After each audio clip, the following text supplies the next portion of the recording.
Processing చేసే food items ని చిన్నపిల్లలు తింటే వాళ్ళ ప్రాణానికే ప్రమాదకరం అంట.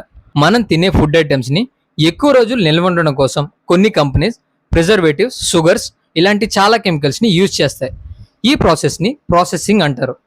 అలాంటి వాటిల్లో బయట చిన్నపిల్లలు తినే జంక్ ఫుడ్స్, బిస్కెట్స్ ఇలాంటి చాలా ఫుడ్ ఐటమ్స్ ఉన్నాయి. ఆ ఫుడ్ ఐటమ్స్ ని చిన్నపిల్లలు ఎక్కువగా తింటే వాళ్ళు సరిగ్గా దేనిపైన కాన్సన్ట్రేట్ చేయలేరంట.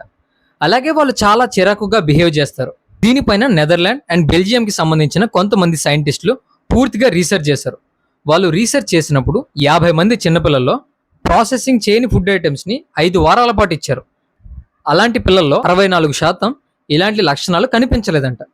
కానీ మళ్ళీ కొన్ని వారాల తర్వాత ఆ పిల్లలకి మళ్ళీ ప్రాసెసింగ్ ఫుడ్ ఐటమ్స్ని తినిపిస్తే వాళ్ళు మళ్ళీ ఇలాగే బిహేవ్ చేశారంట. వాళ్ళు రీసెర్చ్ చేసిన దాని ప్రకారం ద ల్యాన్సెట్ అనే ఒక మెడికల్ ఆర్టికల్ ప్రకారం ఏం తేలిందంటే ప్రాసెసింగ్ ఫుడ్ తిన్న చిన్న పిల్లల్లో attention deficit hyper activity disorder వచ్చే అవకాశాలు ఉన్నాయంట. అందుకనే ప్రాసెసింగ్ ఫుడ్ ఐటమ్స్ ని చిన్నపిల్లల్లో అసలు పూర్తిగా తినకూడదంట. దీనిపైన మీ ఒపీనియన్ ఏంటో కామెంట్స్ లో షేర్ చేయండి. వీడియోలో ఇన్ఫర్మేషన్ నచ్చితే లైక్ చేసి మీ ఫ్రెండ్స్ అండ్ ఫ్యామిలీకి కూడా షేర్ చేయండి. అలాగే ఇలాంటి ఇన్ఫర్మేటివ్ వీడియోస్ కోసం ఛానల్ని సబ్స్క్రైబ్ చేయండి.